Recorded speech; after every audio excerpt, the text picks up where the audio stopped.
St George's Lecture Theatre here in Sheffield is one of the university's largest buildings and is home to thousands of students throughout the year. It's just one example of a diverse range of non-religious uses for abandoned churches across Britain. Once the focal point of communities, churches have become sidelined as a place of societal significance, with nearly 3,000 closing since the turn of the century. But is there a lifeline for these structural masterpieces? Sheffield Cemetery is set back away from the lively suburban district of Ecclesall Road. A current restoration project here will create a unique venue for a diverse programme of music, arts and culture. Due for completion in the coming autumn, Sheffield's Nonconformist Chapel lays dormant in the dark and dingy woods of the cemetery grounds. Overgrowth and winding paths illustrate how this once grand chapel has lain in a state of imposing silence since the 1950s.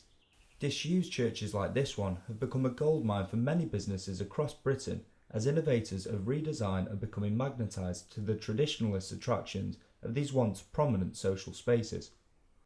Despite often being left to ruin, the structural design of the buildings themselves offer great scope for innovation. They recognise that churches are not merely salvageable structures, but are opportunities for prosperous restoration projects. Across the country in Warrington, the North Face Indoor Climbing Centre plays host to around 21,000 climbers each year. Formerly St Anne's Church, the centre is a popular venue for people of all ages and ability to attempt a choice of 54 climbing lines, which rise through the centre of the church's high-rising spire. The centre's manager, Steve Callan, explains the church's structural benefits. Well, it's an ideal sort of a building for a climbing centre.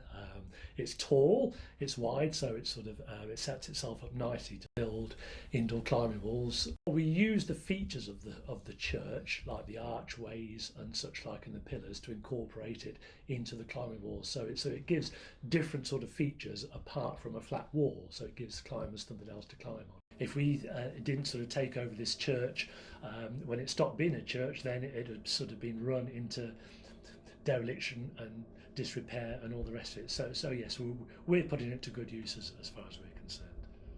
The centre boasts 20 years of success and is an ideal space for climbers to practice rather than travelling 70 miles to the Lake Districts to brave the elements. Formerly St Luke's, the bombed-out church is one of Liverpool's most treasured landmarks. With its lavish stained glass windows all but destroyed in a bombing raid during World War II, the once fully functional church has since found many different uses. It now stands as an alternative events venue, but is yet to be given a permanent function. Bombed Church was bombed in 1941 and left very much unused until about 2008. And we've kind of took over it as a place for the creative arts and culture to carry on. So it's kind of a modern day church, this place. We do still do the odd wedding, music events, we do outdoor cinema, we do theatre, like you name it, we do it here. And it's about using a beautiful space for the whole community still.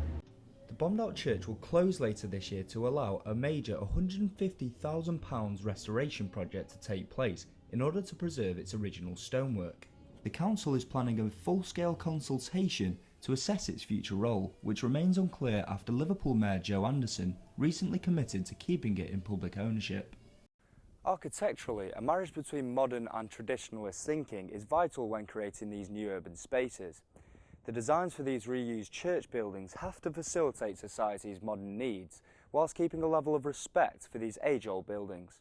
If they've been listed buildings, then we have an obligation to use them. And yes, I'm a great person in recycling and reusing the buildings for the best design. The negativity only comes in when it's handled badly or and not sympathetically. I think when you're decommissioning a church, I think you need to seriously consider past congregation and the future, knowing that their former buildings have gone on to have new life and they've risen from the ashes into something wonderful. Deconsecrated churches are being reopened for various purposes, many causing concern amongst the church community. This former 19th century Franciscan friary resides in Gorton in Greater Manchester and was designed by the eminent Edward Pugin. Formerly a hub of the local community, the monastery had suffered decomposition and was put out of use in 1989. However, thanks to a combination of funding from the Lottery and English Heritage, money was granted to revitalise this Grade 2 listed site for commercial, cultural and community usage.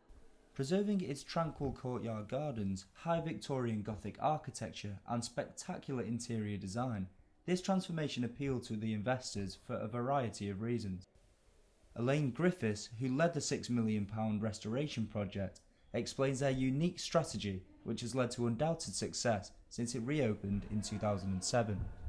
Things that really put us on the map is in those early stages. The World Monuments Fund listed this building as one of the 100 most endangered sites in the world, which was a pretty good coup for a little charity in Gorton, and it was the one thing that set us apart from others.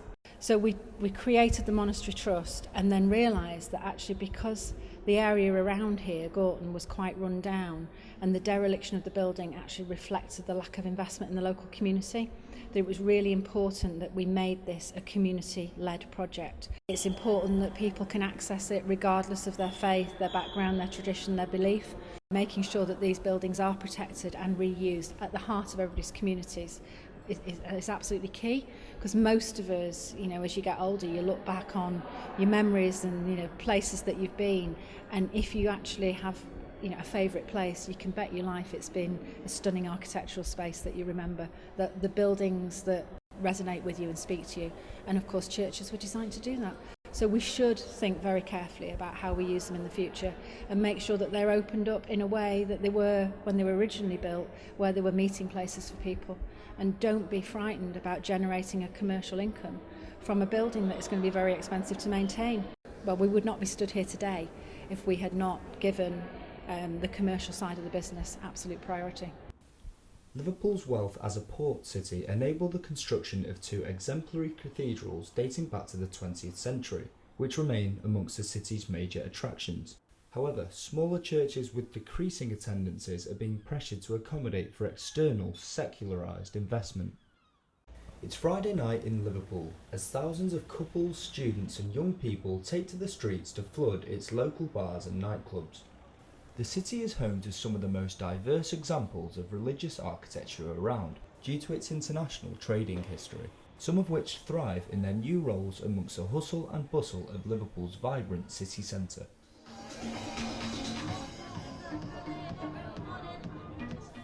One of Liverpool's most attractive venues is Alma de Cuba. Built in 1788, St Peter's on Seal Street is the city's oldest Catholic church and is a Grade 2 listed building. It was nicknamed the Polish Church by locals due to a high number of migrant Polish Catholics using the church during the 19th century. Converted by Urban Splash in 2003, St Peter's is now enveloped in South American fever. With a cocktail bar and dance floor on the altar downstairs and a Cuban-style restaurant upstairs, it's easy to see how this place has become so popular. A weekly samba-style petal shower is one of its main attractions and represents a stark contrast to how this once peaceful and authentically decorated space was once used.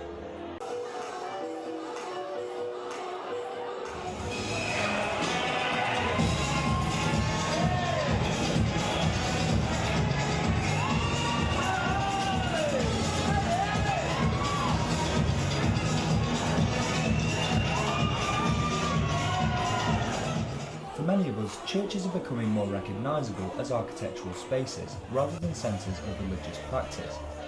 It's sacrilege to destroy them, as the right use brings prosperity and new meaning. If approached properly, disused churches must take on more functional roles in an ever-modernising, increasingly secular society.